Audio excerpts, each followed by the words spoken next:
ਇਕ ਓੰਕਾਰ ਸਤਨਾਮ ਕਰਤਾ ਪੁਰਖ ਨਿਰਭਉ ਨਿਰਵੈਰ ਅਕਾਲ ਮੂਰਤ ਅਜੂਨੀ ਸੈਭੰ ਗੁਰ ਪ੍ਰਸਾਦ। ਵਾਹਿਗੁਰੂ ਜੀ ਕਾ ਖਾਲਸਾ ਵਾਹਿਗੁਰੂ ਜੀ ਕੀ ਫਤਿਹ। ਸਰਦਾਰ ਅਜਮੇਰ ਸਿੰਘ ਜੀ ਦੀ ਰਚਨਾ 20ਵੀਂ ਸਦੀ ਦੀ ਸਿੱਖ ਰਾਜਨੀਤੀ ਭਾਗ 31ਵਾਂ। ਸਿੱਖ ਕਿਸਾਨੀ ਅੰਦਰ ਰਾਜ ਸੱਤਾ ਹਾਸਲ ਕਰਨ ਦੀ ਤੀਬਰ ਖਾਹਿਸ਼ ਹੀ ਨਹੀਂ ਸੀ, ਨਿੱਗਰ ਆਸ਼ਾ ਵੀ ਜਾਗ ਪਈ ਸੀ। ਇਸ ਉਮੀਦ ਅਤੇ ਵਿਸ਼ਵਾਸ ਆਸਰੇ ਕਿ ਰਾਜਸੀ ਤਾਕਤ ਗ੍ਰਹਿਣ ਕਰ ਲੈਣ ਨਾਲ ਉਹ ਨਾ ਸਿਰਫ ਆਪਣੇ ਆਰਥਿਕ ਹਿੱਤਾਂ ਦੀ ਸਗੋਂ ਆਪਣੇ ਧਰਮ ਅਤੇ ਸੱਭਿਆਚਾਰ ਦੀ ਵੀ ਵਧੇਰੇ ਪ੍ਰਭਾਵਸ਼ਾਲੀ ਤਰੀਕੇ ਨਾਲ ਰੱਖਿਆ ਕਰ ਸਕੇ। ਸਿੱਖ ਕਿਸਾਨੀ ਲਈ ਰਾਜ ਸੱਤਾ ਹਾਸਲ ਕਰਨ ਦਾ ਮਸਲਾ ਪ੍ਰਮੁੱਖ ਅਹਿਮੀਅਤ ਅਖਤਿਆਰ ਕਰ ਗਿਆ।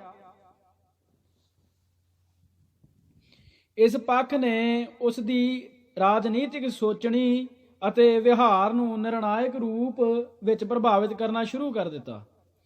ਆਰਥਿਕ ਤੇ ਸਮਾਜੀ ਰੁਤਬੇ ਪੱਖੋਂ ਸਿੱਖ ਕਿਸਾਨੀ ਦੀਆਂ ਅਲੱਗ-ਅਲੱਗ ਪਰਤਾਂ ਵਿਚਕਾਰ ਵੱਡੇ ਵਖਰੇਵਿਆਂ ਦੇ ਬਾਵਜੂਦ ਉਹ ਰਾਜਨੀਤਿਕ ਤੌਰ ਤੇ ਤਕਰੀਬਨ ਇੱਕ ਮਤ ਤੇ ਇਕਜੁੱਟ ਸੀ। ਇਸ ਮਾਮਲੇ ਵਿੱਚ ਉਹ ਆਮ ਰੂਪ ਵਿੱਚ ਆਪਣੀਆਂ ਧਨਾੜ ਪਰਤਾਂ ਵੱਡੇ ਜ਼ਿਮੀਂਦਾਰਾਂ ਤੇ ਅਮੀਰ ਕਿਸਾਨਾਂ ਦਾ ਵੀ ਪ੍ਰਭਾਵ ਤੇ ਅਗਵਾਈ ਕਬੂਲਦੀ ਸੀ। ਸਿੱਖ ਧਰਮ ਪ੍ਰਤੀ ਸ਼ਰਧਾ ਭਾਵ ਅਤੇ ਪੰਥਕ ਹਿੱਤਾਂ ਦੇ ਲਗਾਓ ਦੇ ਮਾਮਲੇ 'ਚ ਪੇਂਡੂ ਤੇ ਸ਼ਹਿਰੀ ਸਿੱਖ ਵਰਗਾਂ ਵਿਚਕਾਰ ਕੋਈ ਬੁਨਿਆਦੀ ਨਿਖੇੜਾ ਨਹੀਂ ਕੀਤਾ ਜਾ ਸਕਦਾ।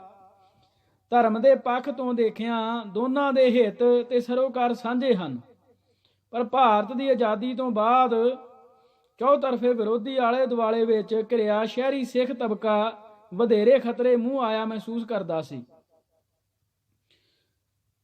ਵੱਧ ਭੇੜੂ ਰੁਖ ਅਪਣਾਉਣ ਦੇ ਬਾਵਜੂਦ ਉਸ ਦੀ ਲੜਾਈ ਤੱਤ ਰੂਪ ਵਿੱਚ ਸਵੈ ਰੱਖਿਆ ਦੀ ਸੀ। ਵੱਧ ਅਸੁਰੱਖਿਅਤ ਮਨੁੱਖ ਅਕਸਰ ਹੀ ਵਧੇਰੇ ਸੁਰੱਖਿਆ ਦੇ ਇੰਤਜ਼ਾਮ ਲੋੜਦਾ ਹੈ।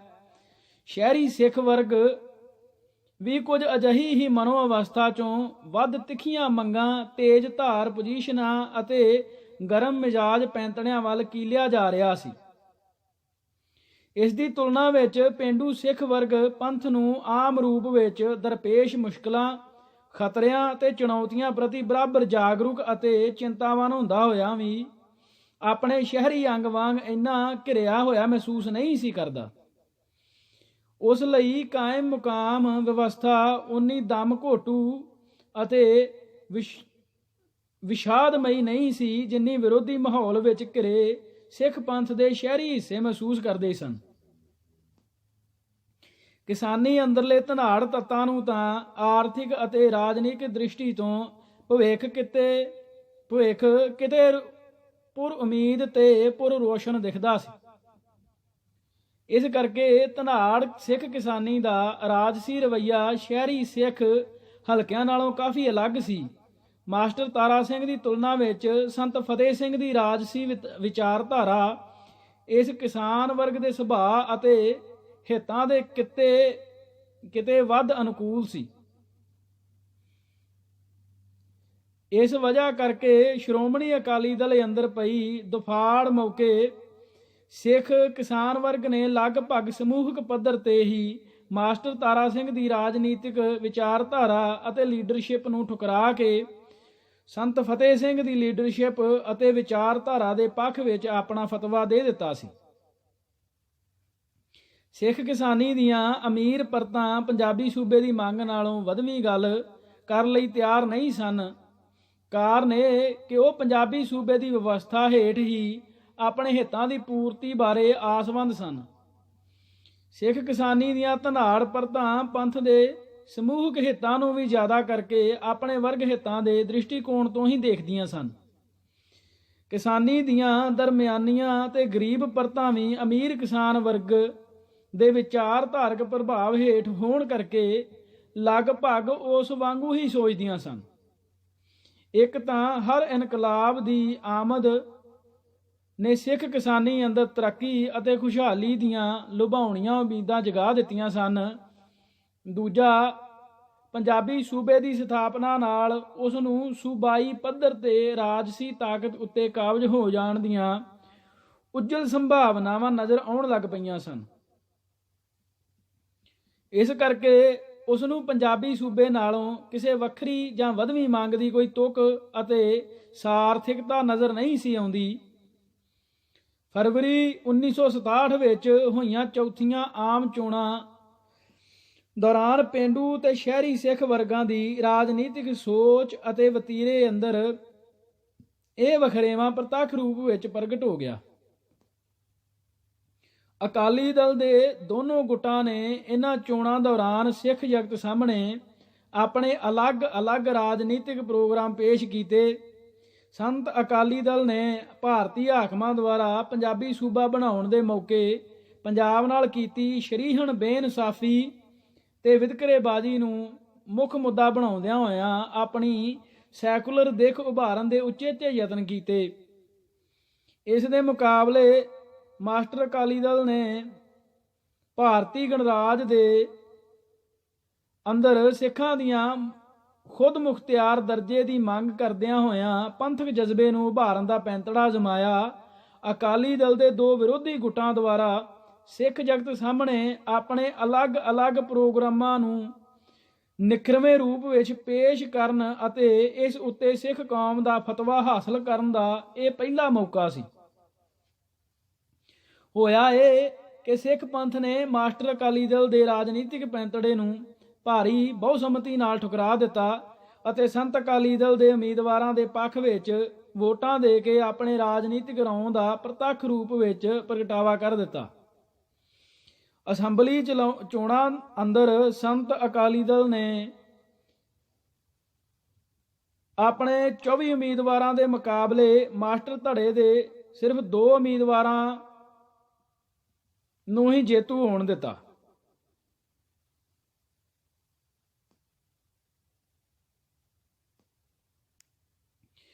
ਲੋਕ ਸਭਾ ਲਈ ਸੰਤ ਧੜੇ ਵੱਲੋਂ ਖੜੇ ਕੀਤੇ ਗਏ 9 ਉਮੀਦਵਾਰਾਂ ਚੋਂ 3 ਜੇਤੂ ਹੋ ਗਏ ਅਤੇ ਜਦਕਿ ਮਾਸਟਰ ਧੜੇ ਵੱਲੋਂ ਖੜੇ ਕੀਤੇ ਗਏ 7 ਉਮੀਦਵਾਰਾਂ ਦੀਆਂ ਹੀ ਜ਼ਮਾਨਤਾਂ ਜ਼ਬਤ ਹੋ ਗਈਆਂ। ਕੁੱਲ ਮਿਲਾ ਕੇ ਮਾਸਟਰ ਧੜੇ ਨੂੰ ਸੰਤ ਅਕਾਲੀ ਦਲ ਨਾਲੋਂ 5ਵੇਂ ਹਿੱਸੇ ਤੋਂ ਵੀ ਘੱਟ ਵੋਟਾਂ ਪਈਆਂ।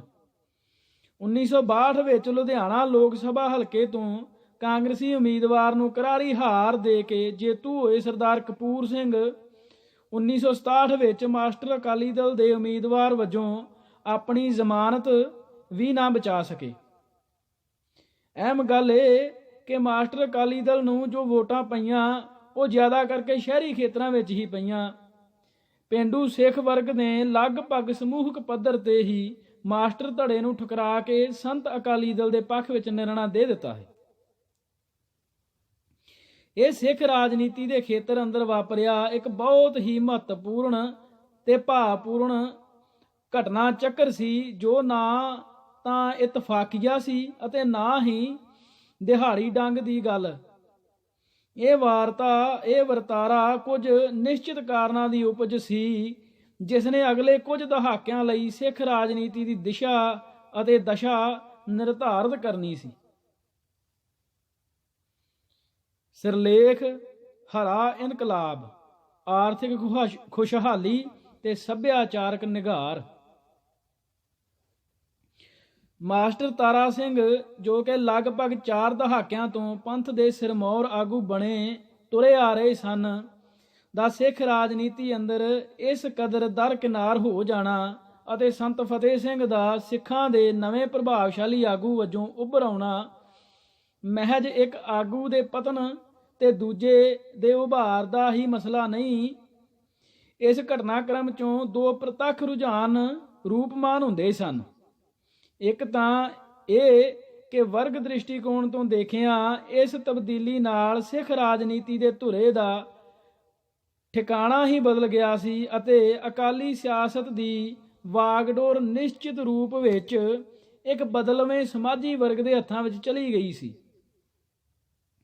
ਅਕਾਲੀ ਲਹਿਰ ਦੇ ਜਨਮ ਅਤੇ ਅਕਾਲੀ ਦਲ ਦੀ ਸਥਾਪਨਾ ਤੋਂ ਲੈ ਕੇ ਪੰਥਕ ਰਾਜਨੀਤੀ ਅੰਦਰ ਸ਼ਹਿਰੀ ਸਿੱਖ ਵਰਗ, ਵਿਸ਼ੇਸ਼ ਕਰਕੇ ਇਸ ਦੀਆਂ ਉੱਪਰਲੀਆਂ ਅਤੇ ਦਰਮਿਆਨੀਆਂ ਪਰਤਾਂ ਨਿਰਣਾਕਾਰੀ ਰੋਲ ਨਿਭਾਉਂਦੀਆਂ ਆ ਰਹੀਆਂ ਸਨ। ਆਰੰਭਕ ਦੌਰ ਦੇ ਪੰਥਕ ਆਗੂਆਂ ਤੇ ਵਿਦਵਾਨਾਂ ਦਾ ਵੱਡਾ ਵਰਗ ਇਸੇ ਸਮਾਜੀ ਪਿਛੋਕੜ ਚੋਂ ਆਇਆ ਸੀ। ਪੇਂਡੂ ਵਰਗ ਦੇ ਮੁਕਾਬਲੇ ਇਹ ਤਬਕਾ ਵਧੇਰੇ ਪੜ੍ਹਿਆ ਲਿਖਿਆ ਅਤੇ ਆਪਣੇ ਕਿੱਤੇ ਦੇ ਖਾਸੇ ਦੇ ਆਲੇ ਦੁਆਲੇ ਦੀ ਬਦੌਲਤ ਮੁਕਾਬਲਤਨ ਵਧੇਰੇ ਸਮਾਜੀ ਅਤੇ ਰਾਜਨੀਤਿਕ ਸੋਝੀ ਰੱਖਦਾ ਸੀ।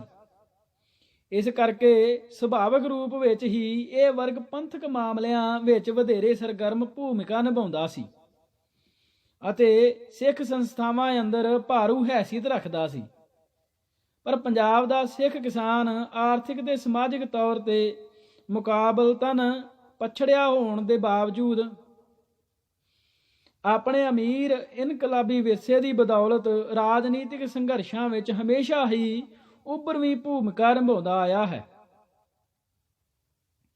ਵਧੇਰੇ ਮਿਹਨਤੀ ਅਤੇ ਗਤੀਸ਼ੀਲ ਸੁਭਾਅ ਦਾ ਮਾਲਕ ਹੋਣ ਕਰਕੇ ਉਹ ਆਪਣੇ ਵਿਕਾਸ ਦੇ ਹਾਸਲ ਮੌਕਿਆਂ ਦਾ ਲਾਭ ਉਠਾਉਣ ਦੀ ਖਾਸ ਰੁਚੀ ਤੇ ਯੋਗਤਾ ਰੱਖਦਾ ਹੈ। ਇਸ ਕਰਕੇ ਉਸਨੇ ਪਹਿਲਾਂ ਬਰਤਾਨਵੀ ਰਾਜ ਹੇਠ ਅਤੇ ਫਿਰ ਆਜ਼ਾਦੀ ਤੋਂ ਬਾਅਦ ਭਾਰਤੀ ਹਕੂਮਤ ਦੁਆਰਾ ਪੰਜਾਬ ਅੰਦਰ ਖੇਤੀ ਦੇ ਵਿਕਾਸ ਲਈ ਅਪਣਾਏ ਕਾਰਜਕਰਮਾਂ ਦਾ ਯੋਗ ਲਾਹਾ ਲੈਂਦਿਆਂ ਹੋਇਆਂ ਹੋਰਨਾਂ ਰਾਜਾਂ ਦੀ ਕਿਸਾਨੀ ਦੇ ਮੁਕਾਬਲੇ ਆਪਣੀ ਆਰਥਿਕ ਤੇ ਸਮਾਜੀ ਹੈਸੀਅਤ ਅੰਦਰ ਨਿਸਬਤਨ ਚੋਖਾ ਸੁਧਾਰ ਲੈ ਆਂਦਾ ਸੀ। 6ਵੇਂ ਦਹਾਕੇ ਦੇ ਆਰੰਭ ਵਿੱਚ ਕੌਮਾਂਤਰੀ ਸੰਸਥਾਵਾਂ ਦੁਆਰਾ ਖੇਤੀਬਾੜੀ ਦੇ ਖੇਤਰ ਅੰਦਰ ਛੋਹੀਆਂ ਨਵੀਆਂ ਜੁਗਤਾਂ ਨੇ ਤਾਂ ਪੰਜਾਬ ਦੀ ਸਿੱਖ ਕਿਸਾਨੀ ਦੀ ਮਾਨੋ ਤਕਦੀਰ ਨੂੰ ਹੀ ਪਲਟਾ ਦਿੱਤਾ ਸੀ। ਖੇਤੀ ਦੇ ਨਵੇਂ ਵਿਗਿਆਨਕ ਢੰਗ ਤਰੀਕੇ ਅਪਣਾਉਣ ਨਾਲ ਖੇਤੀ ਦੀ ਪੈਦਾਵਾਰ ਅੰਦਰ ਵੱਡਾ ਉਛਾਲ ਆ ਗਿਆ ਸੀ। ਕਿਸਾਨੀ ਦਾ ਸਦੀਆਂ ਪੁਰਾਣੇ ਰਵਾਇਤੀ ਫਸਲੀ ਚੱਕਰ ਨੂੰ ਤਿਆਗ ਕੇ ਨਵੀਆਂ ਵਪਾਰਕ ਫਸਲਾਂ ਵੱਲ ਮੁਹਾਨ ਹੋ ਤੁਰਿਆ। ਗੁਜ਼ਾਰੇ ਲਾਇਕ ਪੈਦਾਵਾਰ ਦੀ ਥਾਂ ਮੰਡੀ ਲਈ ਪੈਦਾਵਾਰ ਨੇ ਲੈ ਲਈ। ਇਸ ਅਹਿਮ ਆਰਥਿਕ ਤਬਦੀਲੀ ਨੇ ਸਿੱਖ ਕਿਸਾਨੀ ਦੀ ਸਮੁੱਚੀ ਜੀਵਨ ਸ਼ੈਲੀ ਤੇ ਵਿਚਾਰ ਪ੍ਰਬੰਧ ਅੰਦਰ ਵੱਡਾ ਫੇਰ ਬਦਲ ਲੈ ਆਂਦਾ। ਮੰਡੀ ਨਾਲ ਸਿੱਧੇ ਤੇ ਲਗਾਤਾਰ ਵੱਧ ਰਹੇ ਵਾਹ ਵਾਸਤੇ ਦਾ ਉਸ ਦੀ ਸੋਚ ਅਤੇ ਸੋਝੀ ਦੋਨਾਂ ਉੱਤੇ ਹੀ ਗੂੜਾ ਅਸਰ ਪ੍ਰਗਟ ਹੋਣ ਲੱਗਾ। ਆਰਥਿਕ ਤੌਰ ਤੇ ਬਲਸ਼ਾਲੀ ਹੋਣ ਨਾਲ ਉਸ ਦੀਆਂ ਰਾਜਸੀ ਖਾਹਿਸ਼ਾਂ ਵੀ ਵੱਧ ਤੁਰੀਆਂ ਅਤੇ ਨਵੀਂ ਤਰਜ਼ ਦੀ ਜੀਵਨ ਪ੍ਰਣਾਲੀ ਦੇ ਨਵੇਂ ਮਾਹੌਲ ਨੇ ਉਸ ਅੰਦਰ ਨਵੀਂ ਰਾਜਨੀਤਿਕ ਜਾਗਰਤੀ ਤੇ ਉਤੇਜਨਾ ਵੀ ਪੈਦਾ ਕਰ ਦਿੱਤੀ। ਪੰਥਕ ਜਜ਼ਬੇ ਦੇ ਨਾਲ ਹੀ ਉਸ ਦੀ ਚੇਤਨਾ ਉੱਤੇ ਆਪਣੇ ਵਰਗ ਹਿੱਤਾਂ ਦੀ ਸੋਝੀ ਦਾ ਵੀ ਰੰਗ ਚੜ੍ਹਨ ਲੱਗਾ। ਇਸ ਤਰ੍ਹਾਂ ਸਿੱਖ ਕਿਸਾਨੀ ਦੀਆਂ ਉੱਪਰਲੀਆਂ ਪਰਤਾਂ ਅੰਦਰ ਪੰਥਕ ਮਸਲਿਆਂ ਨੂੰ ਆਪਣੇ ਵਰਗ ਦ੍ਰਿਸ਼ਟੀਕੋਣ ਤੋਂ ਦੇਖਣ ਨਜਿੱਠਣ ਦੀ ਪ੍ਰਵਿਰਤੀ ਵੱਧ ਨਿਖਰਵੇਂ ਰੂਪ ਵਿੱਚ ਪ੍ਰਗਟ ਹੋਣ ਲੱਗੀ ਅਤੇ ਉਸਨੇ ਪੰਥਕ ਸੰਸਥਾਵਾਂ ਦੇ ਮਾਮਲਿਆਂ ਅੰਦਰ ਵਧੇਰੇ ਦਾਅਵਾਗੀਰੀ ਜਤਲਾਉਣੀ ਸ਼ੁਰੂ ਕਰ ਦਿੱਤੀ। 60ਵਿਆਂ 'ਚ ਜਾ ਕੇ ਪੰਥਕ ਰਾਜਨੀਤੀ ਅੰਦਰ ਮਾਸਟਰ ਤਾਰਾ ਸਿੰਘ ਦੇ ਬੋਲਬਾਲੇ ਦੇ ਕਮਜ਼ੋਰ ਪੈ ਜਾਣ ਦਾ ਇੱਕ ਸਬੱਬ ਇਹ ਵੀ ਸੀ। ਇਹ ਗੱਲ ਕੋਈ ਇਤਫਾਕੀਆ ਹੀ ਨਹੀਂ ਸੀ ਕਿ ਮਾਸਟਰ ਤਾਰਾ ਸਿੰਘ ਵਿਰੁੱਧ ਜ਼ੋਰ ਅਜ਼ਮਾਈ ਦੌਰਾਨ ਸੰਤ ਫਤਿਹ ਸਿੰਘ ਨੂੰ ਸਿੱਖ ਕਿਸਾਨ ਵਰਗ ਦੀ ਦ੍ਰਿੜ ਅਤੇ ਪੁਰਜੋਸ਼ ਹਮਾਇਤ ਨਸੀਬ ਹੋ ਗਈ ਸੀ। ਭਾਵੇਂ ਮਾਸਟਰ ਤਾਰਾ ਸਿੰਘ ਤੇ ਸੰਤ ਫਤਿਹ ਸਿੰਘ ਵਿਚਕਾਰ ਛਿੜੇ ਵਿਵਾਦ ਨੂੰ ਸਿੱਧੇ ਪੱਧਰ ਰੂਪ ਵਿੱਚ ਸਿੱਖ ਕਿਸਾਨ ਵਰਗ ਦੇ ਅਕਾਲੀ ਰਾਜਨੀਤੀ ਅੰਦਰ ਵੱਧ ਰਹੇ ਬੋਲਬਾਲੇ ਦਾ ਹੀ ਨਤੀਜਾ ਨਹੀਂ ਸਮਝਿਆ ਜਾਣਾ ਚਾਹੀਦਾ। ਇਸ ਅੰਤਰ ਕਲਾ ਦੇ ਕਾਰਨ ਬਹੁਮੁਖੀ ਸਨ, ਪਰੰਤੂ ਇਸ ਤੱਥ ਤੋਂ ਇਨਕਾਰ ਨਹੀਂ ਕੀਤਾ ਜਾ ਸਕਦਾ ਕਿ ਇਸ ਝਗੜੇ ਨੇ ਸਿੱਖ ਕਿਸਾਨੀ ਦੀਆਂ ਅਮੀਰ ਪਰਤਾਂ ਨੂੰ ਪੰਥਕ ਰਾਜਨੀਤੀ ਅਤੇ ਸੰਸਥਾਵਾਂ ਅੰਦਰ ਸ਼ਹਿਰੀ ਤਬਕੇ ਦੇ ਮੁਕਾਬਲੇ ਵਿੱਚ ਆਪਣੀ ਹੈਸੀਅਤ ਮਜ਼ਬੂਤ ਕਰਨ ਦਾ ਕਾਰਗਰ ਮੌਕਾ ਮੁਹੱਈਆ ਕਰ ਦਿੱਤਾ।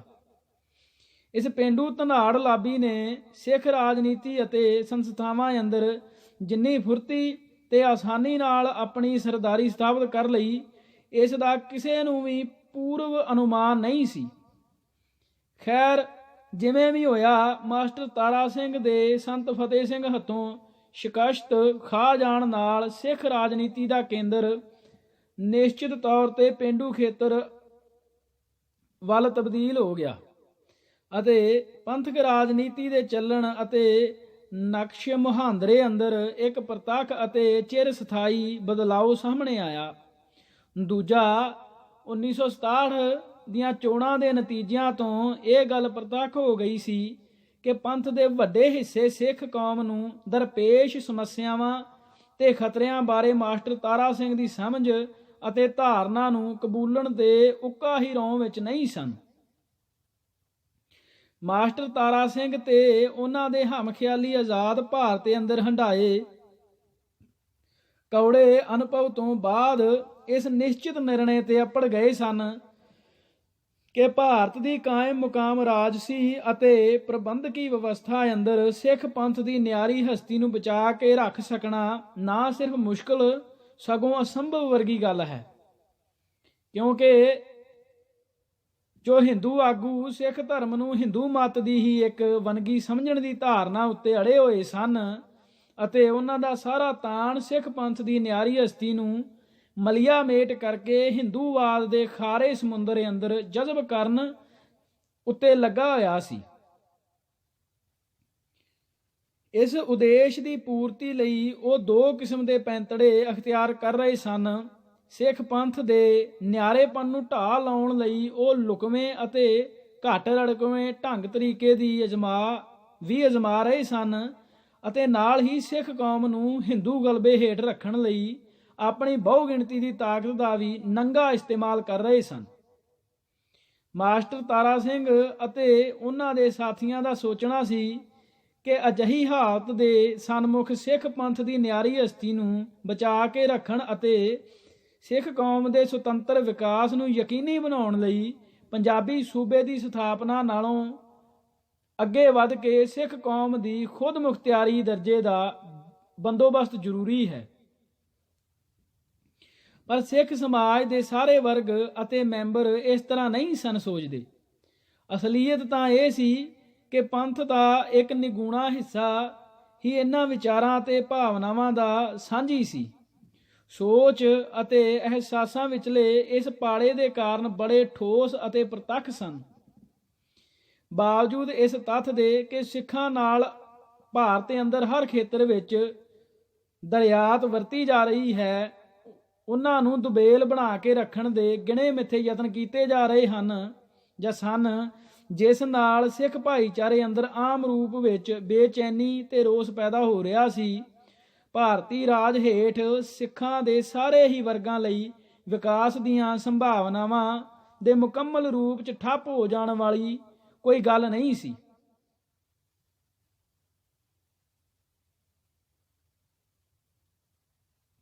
ਦਾਅਵੇ ਤੇ ਵਿਤਕਰੇ ਦੇ ਬਾਵਜੂਦ ਭਾਰਤ ਦੀ ਕਾਇਮ ਮੁਕਾਮ ਵਿਵਸਥਾ ਸਿੱਖਾਂ ਦੇ ਕੁਝ ਵਰਗਾਂ ਲਈ ਵਿਕਾਸ ਦੇ ਚੰਗੇ ਖਾਸੇ ਮੌਕੇ ਮੁਹੱਈਆ ਕਰ ਰਹੀ ਸੀ, ਜਿਸ ਦਾ ਉਹ ਭਰਪੂਰ ਲਾਹਾ ਲੈ ਰਹੇ ਸਨ। ਸਿੱਖ ਕੌਮ ਨਾਲ ਆਮ ਰੂਪ ਵਿੱਚ ਵਰਤੀ ਜਾਂਦੀ ਦਵੈਸ਼ ਤੇ ਵਿਤਕਰੇਬਾਜ਼ੀ ਦੇ ਬਾਵਜੂਦ ਸਿੱਖ ਸਮਾਜ ਅੰਦਰਲੇ ਕੁਝ ਤੱਤਾਂ ਅਤੇ ਵਰਗਾਂ ਦੀ ਆਰਥਿਕ ਦਸ਼ਾ ਅੰਦਰ ਚੋਖਾ ਸੁਧਾਰ ਹੋ ਰਿਹਾ ਸੀ ਅਤੇ ਕੁਝ ਹਿੱਸੇ ਆਪਣੀ ਲਿਆਕਤ ਤੇ ਪੇਸ਼ਾਵਰਾਨਾ ਗੁਣਾਂ ਦੀ ਬਦੌਲਤ ਆਪਣੇ ਸਮਾਜੀ ਰੁਤਬੇ ਨੂੰ ਉਚਿਆਉਣ ਵਿੱਚ ਸਫਲ ਹੋ ਨਿਬੜੇ ਸਨ। ਭਾਵੇਂ ਛੋਟੀ ਗਿਣਤੀ 'ਚ ਹੀ ਸਹੀ, ਪਰ ਫਿਰ ਵੀ ਵਣਜ ਵਪਾਰ, ਪੇਸ਼ਾਵਰਾਨਾ ਨੌਕਰੀਆਂ, ਪ੍ਰਬੰਧਕੀ ਢਾਂਚੇ, ਸੈਨਿਕ ਸੇਵਾਵਾਂ ਅਤੇ ਰਾਜਨੀਤੀ ਦੇ ਖੇਤਰ ਅੰਦਰ ਕੁਝ ਸਿੱਖਾਂ ਨੇ ਚੰਗੀ ਪ੍ਰਸਿੱਧੀ ਤੇ ਪ੍ਰਮੁੱਖਤਾ ਹਾਸਲ ਕਰ ਲਈ ਹੋਈ ਸੀ। ਪੰਥ ਅੰਦਰਲੇ ਗਿਣਵੇਂ ਚੁਣਵੇਂ ਤੱਤਾਂ ਦੀ ਇਹ ਕਾਮਯਾਬੀ ਸਿੱਖ ਕੌਮ ਉੱਤੇ ਮਨੋਵਿਗਿਆਨਕ ਅਤੇ ਵਿਚਾਰਧਾਰਕ ਪੱਧਰ ਤੇ ਆਪਣਾ ਜ਼ੋਰਦਾਰ ਅਸਰ ਛੱਡ ਰਹੀ ਸੀ। ਸਿੱਖ ਭਾਈਚਾਰਾ ਆਪਣੇ ਕੁਝ ਤੱਤਾਂ ਦੀ ਕਾਮਯਾਬੀ ਨੂੰ ਸਮੁੱਚੀ ਕੌਮ ਲਈ ਫਖਰ ਅਤੇ ਠੁੱਕ ਵਾਲੀ ਗੱਲ ਸਮਝਦਾ ਸੀ। ਇਸ ਨਾਲ ਉਸ ਦੀਆਂ ਮਨੋਖਾਹਿਸ਼ਾਂ ਦੇ ਤੇ ਭਾਵਨਾਵਾਂ ਦੀ ਅਸ਼ੰਕ ਰੂਪ ਵਿੱਚ ਤ੍ਰਿਪਤੀ ਹੁੰਦੀ ਸੀ ਅਤੇ ਨਾਲ ਹੀ ਭਾਰਤੀ ਰਾਜ ਅੰਦਰ ਸਿੱਖ ਕੌਮ ਦੇ ਵਿਕਾਸ ਦੀਆਂ ਸੰਭਾਵਨਾਵਾਂ ਬਾਰੇ ਭਰਮ ਚੇਤਨਾ ਵੀ ਪੈਦਾ ਹੁੰਦੀ ਸੀ। ਅਸਲ ਵਿੱਚ ਬਾਹਰਮੁਖੀ ਹਕੀਕਤ ਦਾ ਵਿਰੋਧਾਭਾਸ ਸਿੱਖ ਮਨ ਉੱਤੇ ਦਵੰਦਾਤਮਿਕ ਪ੍ਰਭਾਵ ਛੱਡ ਰਿਹਾ ਸੀ। ਜਿੱਥੇ ਫਿਰਕੂ ਦੂਈ ਦਵੈਤ ਤੇ ਬੇਇਨਸਾਫੀ ਦੀ ਹਕੀਕਤ ਸਿੱਖ ਪੰਥ ਅੰਦਰ ਰੋਸ ਤੇ ਵਿਰੋਧ ਦੀਆਂ ਭਾਵਨਾਵਾਂ ਨੂੰ ਬਾਲਣ ਮੁਹੱਈਆ ਕਰ ਰਹੀ ਸੀ, ਉਥੇ ਨਾਲ ਹੀ ਹਾਸਲ ਢਾਂਚੇ ਅੰਦਰ ਕੁਝ ਸਿੱਖ ਵਰਗਾਂ ਦੇ ਵਿਕਾਸ ਦੀਆਂ ਮੌਜੂਦ ਸੀਮਤ ਸੰਭਾਵਨਾਵਾਂ ਦਾ ਸੱਚ ਸਿੱਖ ਪੰਥ ਨੂੰ ਇੱਕ ਭਰਮ ਜਾਲ ਵਿੱਚ ਵੀ ਜਕੜੀ ਜਾ ਰਿਹਾ ਸੀ। ਸਿੱਖ ਰਾਜਨੀਤੀ ਇਹਨਾਂ ਦੋਨੋਂ ਟਕਰਾਵੇਂ ਪੱਖਾਂ ਤੋਂ ਬਰਾਬਰ ਪ੍ਰਭਾਵਿਤ ਹੋ ਰਹੀ ਸੀ। ਸਿੱਖ ਲਹਿਰ ਅੰਦਰ ਹਿੰਦੂ ਗਲਬੇ ਵਿਰੁੱਧ ਅਝੁਕ ਜਦੋਜਹਿਦ ਦੀ ਧਾਰਾ ਦੇ ਨਾਲ ਹੀ ਸਮਝੌਤੇਬਾਜ਼ੀ ਦਾ ਰੁਝਾਨ ਵੀ ਨਿਰੰਤਰ ਜ਼ੋਰ ਪ੍ਰਗਟਾ ਰਿਹਾ ਸੀ। 60ਵਿਆਂ ਦੇ ਦਹਾਕੇ ਵਿੱਚ ਜਦ ਹਰੇ ਇਨਕਲਾਬ ਦੀਆਂ ਆਰੰਭਕ ਬਰਕਤਾਂ ਸਦਕਾ ਪੰਜਾਬ ਦਾ ਕਿਸਾਨ ਵਰਗ ਸੁਨਹਿਰੇ ਭਵਿੱਖ ਦੇ ਸੁਪਨੇ ਲੈਣ ਲੱਗ ਪਿਆ ਸੀ ਅਤੇ ਸਿੱਖ ਕਿਸਾਨੀ ਦੀਆਂ ਹੇਠਲੀ ਤੇ ਦਰਮਿਆਨੀ ਪਰਤਾਂ ਨੂੰ ਵੀ ਝੂਠੀਆਂ ਉਮੀਦਾਂ ਤੇ ਵਧਵੀਆਂ ਖਾਹਿਸ਼ਾਂ ਨੇ ਆਪਣੀ ਗ੍ਰਿਫਤ ਵਿੱਚ ਲੈ ਲਿਆ ਹੋਇਆ ਸੀ, ਤਾਂ ਸਿੱਖ ਲਹਿਰ ਅੰਦਰ ਸਮਝੌਤਾ ਪ੍ਰਸਤੀ ਦੇ ਰੁਝਾਨ ਲਈ ਵੱਧ ਜ਼ਰਖੇਜ਼ ਭੋਏ ਤਿਆਰ ਹੋ ਰਹੀ ਸੀ ਜਾਂ ਹੋ ਚੁੱਕੀ ਸੀ। ਪੰਜਾਬੀ ਸੂਬੇ ਦੀ ਸਥਾਪਨਾ ਲਈ ਸੰਘਰਸ਼ ਅੰਦਰ ਵੀ ਸਿੱਖ ਕਿਸਾਨੀ ਅਕਾਲੀ ਦਲ ਦੀ ਮੁੱਖ ਟੇਕ ਬਣੀ ਹੋਈ ਸੀ, ਪਰੰਤੂ ਪੰਜਾਬੀ ਸੂਬੇ ਦੀ ਕਾਇਮੀ ਤੋਂ ਬਾਅਦ ਜਿਉਂ ਹੀ ਅਕਾਲੀ ਦਲ ਰਾਜਸੀ ਸੱਤਾ ਦੀ ਮੰਜ਼ਿਲ ਦੇ ਰਾਜ ਨਜ਼ਦੀਕ ਪਹੁੰਚਿਆ ਦਿਖਾਈ ਦੇਣ ਲੱਗਾ, ਤਾਂ ਸਿੱਖੀ ਜਾਂ ਸਿੱਖ ਕਿਸਾਨੀ ਅੰਦਰ ਕਿਤੇ ਜ਼ਿਆਦਾ ਰਾਜਨੀਤਿਕ ਜੋਸ਼ ਪੈਦਾ ਹੋ ਗਿਆ ਅਤੇ ਉਹ ਵੱਧ ਆਸ਼ਾ ਅਤੇ ਉਤਸ਼ਾਹ ਨਾਲ ਅਕਾਲੀ ਦਲ ਦੇ ਝੰਡੇ ਹੇਠ ਲਾਮਬੰਦ ਹੋਣ ਲੱਗੀ। ਇਸ ਨਾਲ ਅਕਾਲੀ ਦਲ ਦੀ ਤਾਕਤ ਤੇ ਪ੍ਰਭਾਵ ਖੇਤਰ ਨੂੰ ਇੱਕਦਮ ਵੱਡਾ ਹੁਲਾਰਾ ਮਿਲ ਗਿਆ ਤੇ ਉਹ ਪੰਜਾਬ ਅੰਦਰ ਇੱਕ ਮੋਹਰੀ ਰਾਜਸੀ ਤਾਕਤ ਬਣ ਕੇ ਉੱਭਰ ਆਇਆ। ਪਰ ਅਕਾਲੀ ਦਲ ਦੀ ਇਹ ਜ਼ਾਹਰਾ ਚੜ੍ਹਤ ਨਾਲ ਹੀ ਆਪਣੇ ਅੰਦਰ ਪਤਨ ਤੇ ਨਿਘਾਰ ਦੇ ਅੰਸ਼ ਸਮੋਈ ਬੈਠੀ ਸੀ। ਪੰਜਾਬੀ ਸੂਬੇ ਦੀ ਸਥਾਪਨਾ ਤੋਂ ਪਹਿਲਾਂ ਜਦ ਅਕਾਲੀ ਦਲ ਦੀ ਆਪਣੇ ਬਲਬੂਤੇ ਰਾਜਸੀ ਤਾਕਤ ਉੱਤੇ ਕਾਬਜ਼ ਹੋਣ ਦੀ ਕੋਈ ਗੁੰਜਾਇਸ਼ ਤੇ ਸੰਭਾਵਨਾ ਨਹੀਂ ਸੀ, ਤਾਂ ਉਸ ਦੀ ਰਾਜਨੀਤਿਕ ਸਰਗਰਮੀ ਆਪਣੇ ਤੱਤ ਅਤੇ ਖਾਸੇ ਪੱਖੋਂ ਅਸਲੋਂ ਹੀ ਵੱਖਰਾ ਮੁਕਾਮ ਰੱਖਦੀ ਸੀ। ਅਕਾਲੀ ਦਲ ਦਾ ਪ੍ਰਮੁੱਖ ਸਰੋਕਾਰ ਸਿੱਖ ਪੰਥ ਦੇ ਮੂਲ ਹਿੱਤਾਂ ਦੀ ਰਾਖੀ ਕਰਨਾ ਸੀ। ਇਹ ਨਹੀਂ ਕਿ ਅਕਾਲੀ ਦਲ ਦਾ ਰਾਜਸੀ ਸੱਤਾ ਨਾਲ ਕੋਈ ਸਰੋਕਾਰ ਹੀ ਨਹੀਂ ਸੀ ਜਾਂ ਰਾਜਸੀ ਸੱਤਾ ਗ੍ਰਹਿਣ ਕਰਨਾ ਉਸਦੇ ਪ੍ਰੋਗਰਾਮ ਅਤੇ ਉਦੇਸ਼ਾਂ ਵਿੱਚ ਹੀ ਸ਼ਾਮਲ ਨਹੀਂ ਸੀ। ਰਾਜਨੀਤੀ ਚੋਂ ਰਾਜਸੀ ਸੱਤਾ ਦੇ ਸੁਹਾਲ ਨੂੰ ਕਦੇ ਵੀ ਮਨਫੀ ਨਹੀਂ ਕੀਤਾ ਜਾ ਸਕਦਾ। ਅਸਲ ਵਿੱਚ ਰਾਜਸੀ ਸੱਤਾ ਪ੍ਰਤੀ ਪਹੁੰਚ ਅਤੇ ਰਵੱਈਏ ਤੋਂ ਹੀ ਰਾਜਨੀਤੀ ਦਾ ਖਾਸਾ ਤੇ ਵੰਨਗੀ ਨਿਰਧਾਰਤ ਹੁੰਦੀ ਹੈ। ਰਾਜਸੀ ਸੱਤਾ ਨੂੰ ਕਿਸੇ ਵੱਡੇ ਅਤੇ ਦੂਰ ਰਸ ਉਦੇਸ਼ ਦੀ ਪੂਰਤੀ ਦੇ ਸਾਧਨ ਵਜੋਂ ਲੈਣ ਅਤੇ ਇਸ ਨੂੰ ਆਪਣੇ ਆਪ 'ਚ ਅਖੀਰੀ ਮੰਜ਼ਿਲ ਬਣਾ ਲੈਣ ਵਿੱਚ ਜ਼ਮੀਨ ਅਤੇ ਅਸਮਾਨ ਜਿੰਨਾ ਫਰਕ ਹੈ। ਸ਼੍ਰੋਮਣੀ ਅਕਾਲੀ ਦਲ ਦਾ ਜਨਮ ਸਿੱਖ ਪੰਥ ਦੇ ਬੁਨਿਆਦੀ ਹਿੱਤਾਂ ਪ੍ਰਤੀ ਡੂੰਘੇ ਸਰੋਕਾਰ ਤੇ ਇਹਨਾਂ ਦੀ ਰਾਖੀ ਲਈ ਸੰਘਰਸ਼ ਕਰਨ ਤੇ ਉਦੇਸ਼ ਤੇ ਭਾਵਨਾ 'ਚੋਂ ਹੋਇਆ ਸੀ। ਅਕਾਲੀ ਲੀਡਰਸ਼ਿਪ ਇਸੇ ਸੰਦਰਭ ਵਿੱਚ ਹੀ ਆਪਣੀ ਮਤ ਮੁਤਾਬਕ ਮੌਕਾ ਬਾ ਮੌਕਾ ਰਾਜਸੀ ਸੱਤਾ ਦੇ ਸਵਾਲ ਨੂੰ ਸੰਬੋਧਿਤ ਹੁੰਦੀ ਰਹੀ ਸੀ। ਬਰਤਾਨਵੀ ਰਾਜ ਹੇਠ ਸਿੱਖ ਲੀਡਰਸ਼ਿਪ ਅੰਦਰ ਕਿਉਂਕਿ ਸਿੱਖ ਪੰਥ ਨੂੰ ਰਾਜਸੀ ਅਰਥਾਂ ਵਿੱਚ ਇੱਕ ਵੱਖਰੀ ਕੌਮ ਵਜੋਂ ਲੈਣ ਦੀ ਰਾਜਨੀਤਿਕ ਚੇਤਨਾ ਪੈਦਾ ਨਹੀਂ ਸੀ ਹੋਈ ਅਤੇ ਉਸਨੇ ਸਿੱਖ ਪੰਥ ਦੇ ਇੱਕ ਘੱਟ ਗਿਣਤੀ ਭਾਈਚਾਰੇ ਵਜੋਂ ਹਿੱਤਾਂ ਦੀ ਰਾਖੀ ਕਰਨਾ ਹੀ ਆਪਣਾ ਪ੍ਰਮੁੱਖ ਸਰੋਕਾਰ ਬਣਾ ਰੱਖਿਆ ਹੋਇਆ ਸੀ। ਇਸ ਕਰਕੇ ਉਸ ਦੀ ਰਾਜਨੀਤਿਕ ਪੈਂਤੜੇਬਾਜ਼ੀ ਜ਼ਿਆਦਾ ਕਰਕੇ ਰਾਜਸੀ ਸੱਤਾ ਨੂੰ ਜਿੰਨਾ ਹੋ ਸਕੇ ਆਪਣੇ ਪੱਖ ਵਿੱਚ ਪ੍ਰਭਾਵਿਤ ਕਰਨ ਅਤੇ ਇਸ ਅੰਦਰ ਜਿੰਨੀ ਹੋ ਸਕੇ ਆਪਣੀ ਹਿੱਸੇਦਾਰੀ ਯਕੀਨੀ ਬਣਾਉਣ ਦੇ ਮਨੋਰਥ ਤੋਂ ਪ੍ਰਭਾਵਿਤ ਅਤੇ ਨਿਰਧਾਰਤ ਹੁੰਦੀ ਰਹੀ।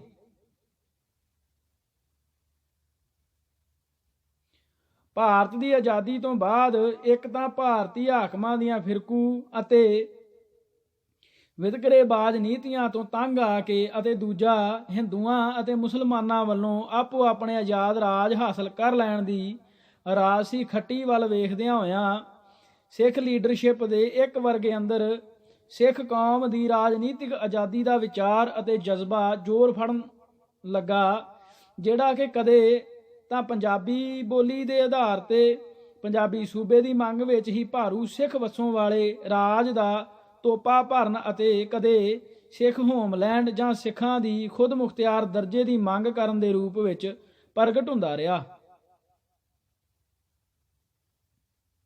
ਪਰ ਕੁਝ ਕਾਰਨਾਂ ਕਰਕੇ, ਜਿਨ੍ਹਾਂ ਬਾਰੇ ਇਸ ਲਿਖਤ ਅੰਦਰ ਅੱਡ-ਅੱਡ ਥਾਵਾਂ ਤੇ ਕਾਫੀ ਵਰਣਨ ਹੋ ਚੁੱਕਾ ਹੈ, ਇਹ ਜਜ਼ਬਾ ਸਿੱਖ ਕੌਮ ਦਾ ਸਮੂਹਕ ਜਜ਼ਬਾ ਨਾ ਬਣ ਸਕਿਆ। ਸਿੱਖ ਕੌਮ ਦੀ ਆਜ਼ਾਦੀ ਦਾ ਵਿਚਾਰ ਸਿੱਖ ਪੰਥ ਦੇ ਨਿਗੂਣੇ ਹਿੱਸੇ ਨੂੰ ਹੀ ਟੁੰਬ ਸਕਿਆ। ਪੰਥ ਦੇ ਵੱਡੇ ਹਿੱਸਿਆਂ ਨੇ ਅਮਲੀ ਪੱਧਰ ਤੇ ਭਾਰਤ ਅੰਦਰ ਸਿੱਖ ਕੌਮ ਦੇ ਘੱਟ ਗਿਣਤੀ ਰੁਤਬੇ ਦੀ ਹਕੀਕਤ ਨਾਲ ਸਮਝੌਤਾ ਕਰ ਲਿਆ ਅਤੇ ਹਿੰਦੂ ਹਾਕਮਾਂ ਦੁਆਰਾ ਖਿੱਚੀ ਲਛਮਣ ਰੇਖਾ ਦੇ ਅੰਦਰ ਰਹਿੰਦਿਆਂ ਹੀ ਆਪਣੀ ਦਸ਼ਾ ਅੰਦਰ ਯਥਾ ਸੰਭਵ ਸੁਧਾਰ ਲਿਆਉਣ, ਜਿਸ ਬਾਰੇ ਕਿ ਉਹ ਕਾਫੀ ਆਸ਼ਾਮਈ ਸਨ, ਦੀ ਸਮਝ ਅਤੇ ਸੇਧ ਧਾਰਨ ਕਰ ਲਈ। ਸੋ 60ਵਿਆਂ 'ਚ ਜਾ ਕੇ ਅਕਾਲੀ ਦਲ ਨੇ ਸੰਤ ਫਤਿਹ ਸਿੰਘ ਦੀ ਰਹਿਨੁਮਾਈ ਹੇਠ ਸਿੱਖ ਸਮਾਜ ਦੇ ਵੱਡੇ ਹਿੱਸਿਆਂ, ਖਾਸ ਕਰਕੇ ਸਿੱਖ ਕਿਸਾਨੀ ਨੂੰ ਰਾਜਨੀਤਿਕ ਤੌਰ ਤੇ ਲਾਮਬੰਦ ਕਰਕੇ ਆਪਣੀ ਜਥੇਬੰਦਕ ਤਾਕਤ ਅਤੇ ਰਾਜਸੀ ਹੈਸੀਅਤ ਅੰਦਰ ਵੱਡਾ ਇਜ਼ਾਫਾ ਤਾਂ ਜ਼ਰੂਰ ਕਰ ਲਿਆ, ਪਰੰਤੂ ਸਿੱਖ ਕੌਮ ਦੇ ਬੁਨਿਆਦੀ ਹਿੱਤਾਂ ਦੇ ਦ੍ਰਿਸ਼ਟੀਕੋਣ ਤੋਂ ਦੇਖਿਆਂ ਅਕਾਲੀ ਦਲ ਦੀ ਇਹ ਪੇਸ਼ਕਦਮੀ ਸਿੱਖ ਲਹਿਰ ਦੀ ਚੜ੍ਹਦੀ ਕਲਾ ਦੀ ਪ੍ਰਤੀਕ ਨਹੀਂ ਸੀ। ਜ਼ਾਮਨ ਤਾਂ ਉੱਕਾ ਹੀ ਨਹੀਂ, ਕਿਉਂਕਿ ਅਕਾਲੀ ਦਲ ਵੱਲੋਂ ਅਖਤਿਆਰ ਕੀਤੀ ਗਈ ਸਿਧਾਂਤਕ ਸੇਧ ਸਿੱਖ ਕੌਮ ਨੂੰ ਹਿੰਦੂਵਾਦੀ ਗਲਬੇ ਦੀ ਲਾਹਨਤ ਤੋਂ ਸੁਰਖਰੂ ਹੋਣ ਦੀ ਯੁਗਤ ਅਤੇ ਦਿਸ਼ਾ ਨਹੀਂ ਸੀ ਸੁਝਾਉਂਦੀ, ਸਗੋਂ ਉਲਟਾ ਉਸ ਨੂੰ ਆਰਥਿਕ, ਸੱਭਿਆਚਾਰਕ ਤੇ ਰਾਜਨੀਤਿਕ ਤੌਰ ਤੇ ਹਿੰਦੂ ਹਾਕਮਾਂ ਦੇ ਹੋਰ ਵੱਧ ਕਸਮੇ ਚੁੰਗਲ ਵਿੱਚ ਜਕੜਦੀ ਸੀ।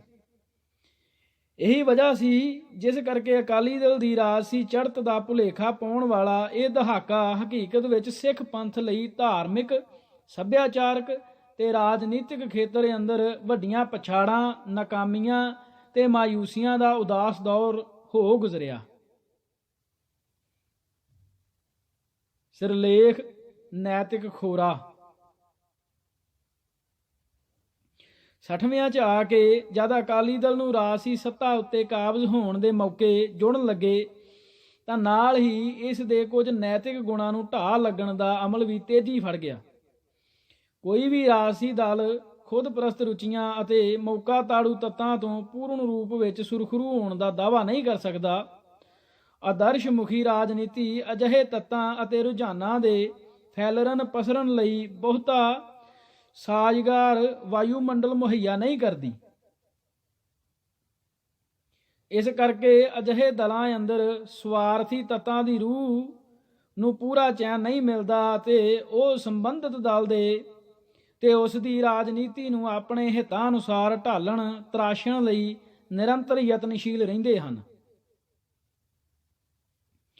ਜਦ ਵੀ ਉਹਨਾਂ ਨੂੰ ਆਪਣੇ ਸਵਾਰਥੀ ਹਿੱਤਾਂ ਦੀ ਪੂਰਤੀ ਦਾ ਕੋਈ ਵੱਧ ਬਿਹਤਰ ਤੇ ਬਦਲਵਾਂ ਮੌਕਾ ਹੱਥ ਲੱਗਦਾ ਹੈ ਤਾਂ ਉਹ ਆਪਣਾ ਰਾਜਨੀਤਿਕ ਬਾਣਾ ਅਤੇ ਠਿਕਾਣਾ ਬਦਲਣ ਵਿੱਚ ਰਤੀ ਭਰ ਵੀ ਹਿਚਕਚਾਹਟ ਨਹੀਂ ਦਿਖਾਉਂਦੇ।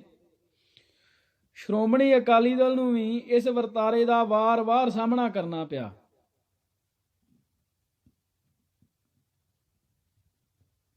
ਬਰਤਾਨਵੀ ਰਾਜ ਹੇਠ ਸਿੱਖ ਕੌਮ ਸਾਹਮਣੇ ਆਪਣੀ ਛੋਟੀ ਗਿਣਤੀ ਸਦਕਾ ਰਾਜਨੀਤਿਕ ਸੱਤਾ ਅੰਦਰ ਮੂਲੋਂ ਹੀ ਨਿਗੂਣੀ ਹਿੱਸੇਦਾਰੀ ਉੱਤੇ ਸੰਤੋਖ ਕਰਨ ਤੋਂ ਸਿਵਾ ਹੋਰ ਕੋਈ ਚਾਰਾ ਨਹੀਂ ਸੀ। ਸਿੱਖ ਕੌਮ ਮੂਲ ਰੂਪ ਵਿੱਚ ਆਪਣੇ ਬਚਾਓ ਦੀ ਲੜਾਈ ਲੜ ਰਹੀ ਸੀ, ਜਿਸ ਵਿੱਚ ਵਿਅਕਤੀਗਤ ਪੱਧਰ ਤੇ ਖੱਟਣ ਖਟਾਉਣ ਦੀਆਂ ਗੁੰਜਾਇਸ਼ਾਂ ਬਹੁਤ ਹੀ ਸੀਮਿਤ ਸਨ। ਇਸ ਕਰਕੇ ਪੰਥ ਦੀ ਨਿਸ਼ਕਾਮ ਸੇਵਾ ਅਤੇ ਬੇਗਰਜ਼ ਕੁਰਬਾਨੀ ਦਾ ਜਜ਼ਬਾ ਹੀ ਸੀ ਜੋ ਅਕਾਲੀ ਵਰਕਰਾਂ ਤੇ ਆਗੂਆਂ ਨੂੰ ਰਾਜਸੀ ਜੀਵਨ ਅੰਦਰ ਸਰਗਰਮ ਹੋਣ ਲਈ ਪ੍ਰੇਰਿਤ ਕਰਦਾ ਸੀ। ਕੁਝ ਅਕਾਲੀ ਆਗੂਆਂ ਅੰਦਰ ਕਈ ਮੌਕਿਆਂ ਤੇ ਮੌਕਾ ਪ੍ਰਸਤੀ ਰੁਚੀਆਂ ਜ਼ਰੂਰ ਸਿਰ ਚੁੱਕਦੀਆਂ ਰਹੀਆਂ, ਪਰ ਫਿਰ ਵੀ ਕੁੱਲ ਮਿਲਾ ਕੇ ਪੰਥ ਦੀ ਨਿਸ਼ਕਾਮ ਸੇਵਾ ਅਤੇ ਕੁਰਬਾਨੀ ਦਾ ਜਜ਼ਬਾ ਅਕਾਲੀ ਸੱਭਿਆਚਾਰ ਦਾ ਭਾਰੂ ਪੱਖ ਬਣਿਆ ਰਿਹਾ। ਇਸ ਭਾਗ ਲਈ ਇੰਨਾ ਜੀ। ਵਾਹਿਗੁਰੂ ਜੀ ਕਾ ਖਾਲਸਾ, ਵਾਹਿਗੁਰੂ ਜੀ ਕੀ ਫਤਿਹ।